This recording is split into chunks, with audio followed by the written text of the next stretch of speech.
नमस्कार प्यारे बच्चों, मैं निमिषा आज की डिजिटल क्लास में आप सबका स्वागत करती हूँ। यदि आपको मेरे वीडियो के नोटिफिकेशन ना मिले तो यूट्यूब में मेरी चैनल सर्च करके वीडियोस में मेरे वीडियोस देख सकते हैं। तो पिछले वीडियो में हमने सीखा था हिंदी कक्षा 8 का पाठ नंबर 9। पाठ का नाम था ममता, उसका अभ्यास सीखा था और स्वाध्याय के 2 प्रश्न सीखे थे। आज है हम इसके आगे का स्वाध्याय सीखेंगे। तो प्रश्न 3 है, शब्दों के अर्थ देकर वाक्य में प्रयोग कीजिए। तो इन शब्दों के हमें अर्थ देने हैं, यानी समानार्थी अर्थ। जैसे दुहिता, दुहिता का समानार्थी शब्द होगा पुत्री।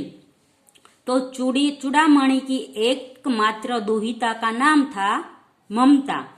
फिर दूसरा है वेदना, वेदना यानी पीड़ा। तो चूड़ामणि है वो अपनी वेदना किसी को बता नहीं सकते थे। फिर है उत्कोच, उत्कोच यानी घूस अथवा रिश्वत। तो चूड़ामणि ने शत्रु का उत्कोच स्वीकार किया। फिर है जीर्ण, जीर्ण यानी वृद्ध या जर्जर। तो हम लिखेंगे कि 70 वर्ष की आयु में ममता का शरीर जीर्ण हो गया। फिर है आताताई, आताताई यानी अन्यायी। तो आताताइयों ने ममता के पिता की जान ले ली। तो बच्चों ऐसा नहीं कि जो वाक्य मैं बोलूं वही आपको लिखना है, आप है वो दूसरा वाक्य भी लिख सकते हैं, पर वाक्य अर्थपूर्ण होना चाहिए। चौथा प्रश्न है, नीचे लिखी कहानी एक वचन में है, इसे बहुवचन में लिखकर उच्च स्वर में पढ़िए। तो ये कहानी एक वचन में है तो इसे हमें है वो बहुवचन में बनाना है। जैसे यहाँ पर है, एक चिड़िया पेड़ पर रहती थी। तो यहाँ लिखा है अनेक चिड़िया पेड़ों पर रहती थी। एक का अनेक हो गया है और पेड़ का पेड़ों हो गया है। फिर है उसका घोंसला जंगल के पास था। तो हम लिखेंगे उनके घोंसले जंगल के पास थे।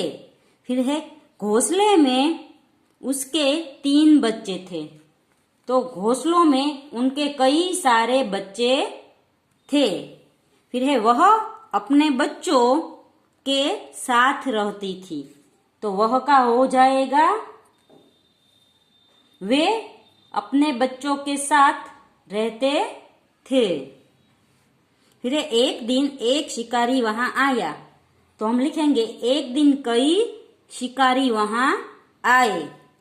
फिर है वह चिड़िया को मारना चाहता था। तो वे चिड़ियाओं को मारना चाहते थे।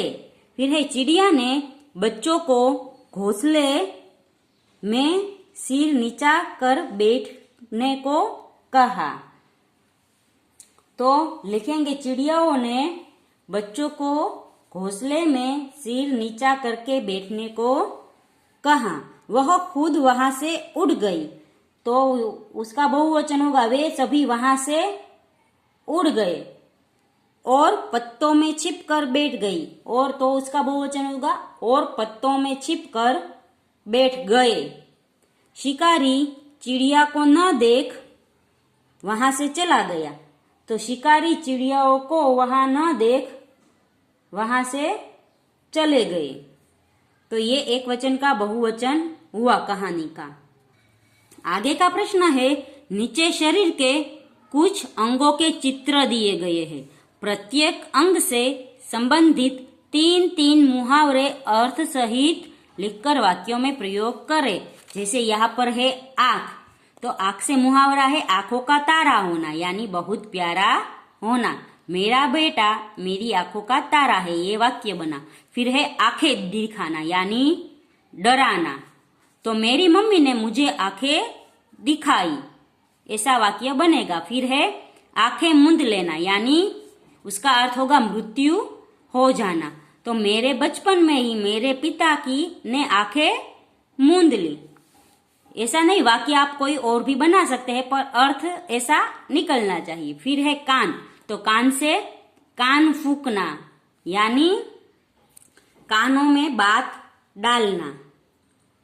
तो मेरी मम्मी ने मेरे कान फूंके कि तुम्हारी एग्जाम यानी परीक्षा नजीक आ रही है। फिर है कच्चे कान का। कच्चे कान का यानी कोई भी जो बात कहे वो मानने वाला, किसी की भी बात मानने वाला, उसका अर्थ होगा कच्चे कान का यानी किसी की भी बात मानने वाला। तो मेरा बेटा है वो कच्चे कान का है। फिर है कान खींचना। कान खींचना यानी गलती पकड़ना। तो मेरी चोरी की तो मेरी मम्मी ने मेरे कान खींचे। आगे है बालों से हम है कि बाल की खाल निकालना। तो बाल की खाल निकालना यानी छोटी बात को बड़ी करना। तो हम लिखेंगे रमेश की आदत है बाल की खाल निकालने की। फिर है बाल भी बाका ना होना यानी कुछ नुकसान ना होना। तो इससे वाक्य बनेगा कि जिसके माथे पर भगवान का हाथ हो उसका कोई बाल भी बाका नहीं कर सकता। फिर है बाल की खाल निकालना। ये 2 बार बाल की खाल निकालना है। तो यहाँ पे हम लिखेंगे बाल बाल बचना। बाल बाल बचना यानी किसी संकट से किसी प्रकार मुक्त हो जाना या चमत्कारिक बचाव होना। तो बाल बाल बचना यानी हम इसका कहेंगे कि मेरा अकस्मात हुआ और मैं बाल बाल बच गया। फिर है हाथ। तो हाथ से हो अपना हाथ जगन्नाथ यानी हमें हमारा काम स्वयं करना चाहिए। तो कल है वो मैंने अपना कमरा साफ किया यह सोचकर कि अपना हाथ जगन्नाथ। फिर है 2-2 हाथ करना यानी लड़ाई करना। मेरा और मेरे मित्र के साथ हम दोनों ने 2-2 हाथ किए। या मैंने देखा कि 2 शक्तिशाली व्यक्ति आपस में 2-2 हाथ कर रहे थे। फिर है हाथ बटाना यानी काम में मदद करना। तो इससे वाक्य बनेगा कि मीना अपनी माँ का हाथ बटाती है। तो बच्चों यहाँ पर है वो स्वाध्याय का 5वां प्रश्न खत्म होता है। अगला 6ठा प्रश्न है कहानी लेखन, वो हम अगले वीडियो में करेंगे। तब तक के लिए गुड बाय, टेक केयर।